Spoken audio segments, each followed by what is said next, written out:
بہت سے پاکستانی ڈاکٹر صاحب یہ سمجھ رہے ہیں کہ یہ مسئلہ ہے ایران کا اور اسرائیل کا۔ زیادہ سے زیادہ تعلق ہمارا جو اس سے بنتا ہے وہ یہ بنتا ہے کہ چلیں جس طرح کی بھی کسی کی کیفیت ہو ایران کے بارے میں، لیکن وہ مسلمان ملک کہلاتا ہے اور دوسرا جو ہے وہ یہودی ملک ہے۔ ڈاکٹر صاحب ایک اینگل اس کا یہ نہیں ہے کہ پاکستان کی سلامتی کے لیے اگر رجیم چینج ہو جاتی ہے تو وہ جو سرحد ہماری لگتی ہے ایران کے ساتھ، وہ سرحد تو ہو جائے گی اسرائیل کی،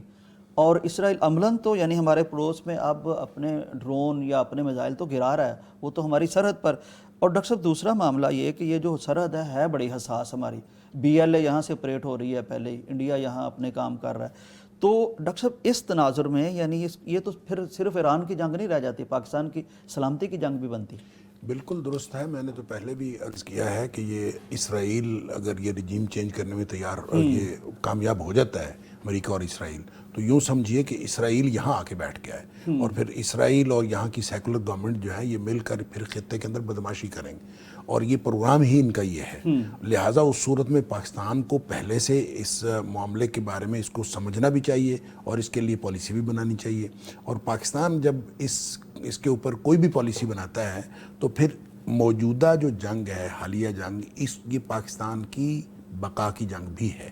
لہٰذا پاکستان یہ نہ سمجھے کہ یعنی یہ اسرائیل اور ایران کی جنگ ہے، ہمارا اس کے ساتھ کوئی تعلق نہیں ہے، ہمارا اس کے ساتھ بڑا تعلق ہے۔ میں تو ویسے بھی کہتا ہوں کہ چاہے خطے کے اندر نہ بھی ہوں، عالم اسلام سارے کا سارا اس کو اپنی جنگ سمجھے اور یہ ان کی جنگ ہے،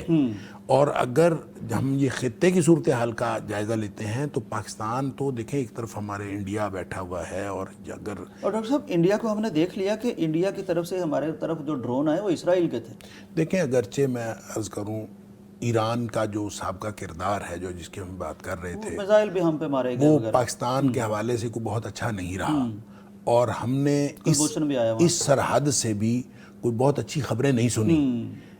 اس لیے کوئی بہت زیادہ فکر مندی کی ضرورت بھی نہیں ہے کہ ہم جو ہے کوئی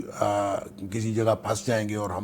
ہمارے اللہ کا شکر ہے ہمارے ادارے چوکس ہیں، اور ہمارے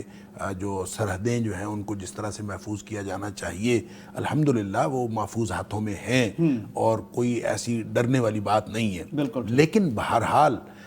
باوجود اس بات کے کہ ہم ماضی میں بھی ہمیں ایسی صورتحال کا سامنا رہا ہے، اور انڈیا تھرو ایران آپریٹ کرتا رہا ہے، اور اس کے بہت سارے ثبوت جیسے کلبوشن آپ نے کہا، اور بہت سارے میزائل آئے، ہر چیز، ان ساری چیزوں کو ہم اس وقت نہیں گنتے۔ اس وقت ہم سمجھتے ہیں کہ ہمیں ایران کے پیچھے کھڑا ہونا چاہیے، اور اگر اس خطے میں کوئی تبدیلی آتی ہے تو بہرحال اس کے برے اثرات میں سے کچھ اثرات پاکستان پر بھی ہوں گے، اور پاکستان کو اس کے لیے تیار رہنا چاہیے، اور جب پاکستان اس کے لیے پالیسی بناتا ہے تو بھی ایران کے ساتھ اس وقت یکجہتی کی ضرورت ہے، اور یہ صرف ایک دلیل ہے کہ پاکستان کو ایران کے ساتھ کھڑے ہونا چاہیے، وگرنہ اگر صرف یہ سوچ لیا جائے، دیکھیں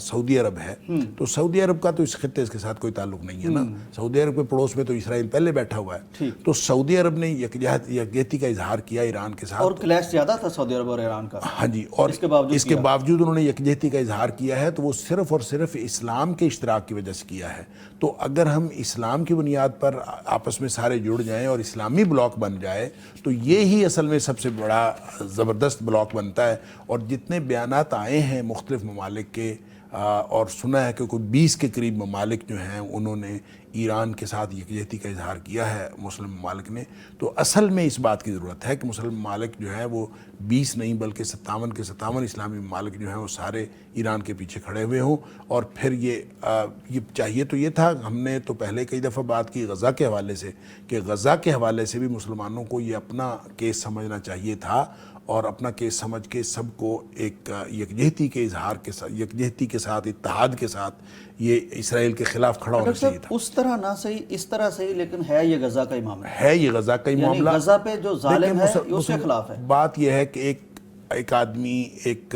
ریاست ایک وہاں بھی ظلم کر رہی ہے اور اب ایکسٹینڈ کر رہی ہے اپنے مظالم کو، تو اس کا راستہ روکنا یہ بالکل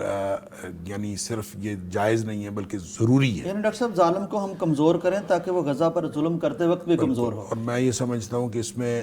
پاکستان کو بھی اور باقی ممالک کو بھی جس طرح بھی انٹرنیشنل قوانین ہیں، بین الاقوامی قانون کو سامنے رکھتے ہوئے اپنی جس قدر مدد کر سکتے ہیں ان کو مدد کرنی چاہیے، بالکل کرنی چاہیے۔